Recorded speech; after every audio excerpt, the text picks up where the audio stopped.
Welcome to the Rimworld mod rundown. We'll be taking a quick look at what you can expect to see from Real's Insector faction. For starters, you'll need a lot of additional workshop content, including Vanilla Expanded Framework, Harmony, Vanilla Races Expanded Insector, and Vanilla Factions Expanded Insectoids 2. Whilst not required, this mod does benefit from also using Vanilla Ideology Expanded, memes and structures. That is definitely the biggest list of prerequisites so far in any of my coverage, for possibly one of the quickest rundowns. It only makes sense to do so though, given that many people are enjoying the new Insectoids 2 mod, and this easily makes the best use of its content. Real's Insector faction fixes one of the biggest issues that can occur when you're using a lot of additional xenotype mods in your game, in that some of these races don't have anywhere to call a home. A while back I would have recommended installing xenotype spawn control as an easy fix for this issue. However, that hasn't seen an update since its launch in late 2022, and I doubt it's going to be coming back anytime soon. Whilst you can use something like Rimcential, Total Control instead, it's a little bit less user friendly in the UI department, and it might provide more tools than you actually wanted or needed. So the Insector faction is here to fix this, for the Insectors anyway. Now you have a new tribal era faction on your world generation that makes use of not only the Insector faction itself, but also the new bugs from Insectoids 2.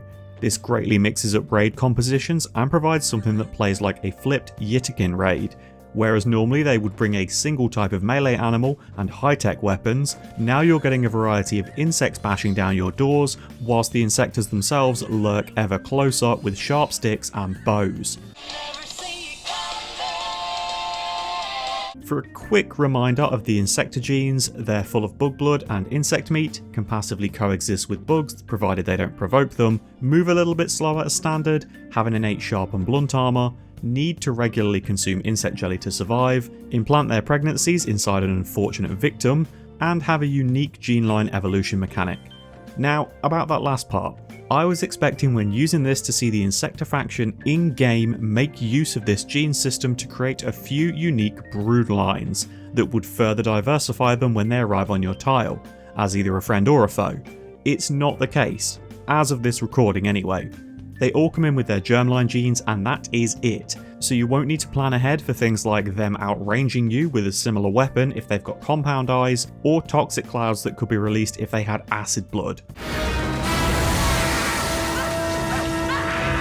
This does mean that if you want to recruit them over to your side, they're a nice blank slate to work with. It also saves you from the issue that would likely arise from needing to cycle through dozens or potentially hundreds of raiders to find the single dangerous genes and prioritise them in combat. It'd slow down the flow of everything and make for really tedious raids. The variety in combat comes from the insects that they bring with them, not the xenotype itself. Of course, this isn't all about violence. Whilst the faction will be initially hostile towards you, it isn't impossible for you to make friends with them. Similar to a fierce or a rough group, if you can manage to bring them around, either by releasing a good chunk of their captured raiders after a successful defense, or by love bombing their faction base with pods full of human meat and leather, come on, we all know that it's the easiest gift, then you'll be visited by them, with them sending bulk good traders, war merchants, slavers, shaman merchants, and the new, unique, exotic insectoid trader. This trader offers a bit of standard tribal gear, helpful materials like steel, jade, gold, and some herbal meds, as well as also providing easier access to things from Insectoids 2, bringing in vast amounts of insect jelly, chitin, and even ferrocores. If you really want to make use of certain hive buildings but despise fighting the faction that possesses it, now you've got a somewhat expensive alternative route. Now these traders do typically bring in enough exotic goods that if you wanted to be a bit of a dick, you can definitely murder all of them, send some of the produce back in pods, and still make an overall profit from it. It's the easiest and most reliable way to farm insectoid materials. Not that I would advocate for these kind of shady tactics, of course. I just couldn't help myself. I know. I'm a trickster. Yes, just so mischievous. Yeah. If you'd rather face the Insectors head on, you will find their bases make good use of the new hive structures, like walls and creep, slowing your attacking party to a crawl whilst trying to fight your way into their goopy houses. Whilst we know that fire is extremely effective against creep and basic hive walls, if you want to gain any loot out of assaulting these bases, you might want to hold back on using incinerators, as hive bases typically hold a vast quantity of insect jelly for your reward, which doesn't really hold up too well under extreme temperatures. Finally, you've got the integration with vanilla ideology expanded, with this faction making good use of both the insectoid supremacy meme and the circuitous style, so expect all of their furniture to look a little bit edgy. Not that you're going to bring any of it home anyway. This faction has a tendency to build exclusively out of stone, so carrying a single chair is enough to damn near cripple someone. This isn't Project Zomboid where you can store a piano stool in your fanny pack. All in all, a really short, simple recommendation. I was obliged to cover this simply because of the use of Futaba on the store page and in the mod icon. She's the ultimate goober. We really need more mods like this making good use of all of the modded xenotypes that are out there. Think of what you could do with things like Android Havens, Lichen Communes, Phytokin Groves, Mind Flayer Retreats, Lapis Mines, Wretch Hostels, Taokai Hospices.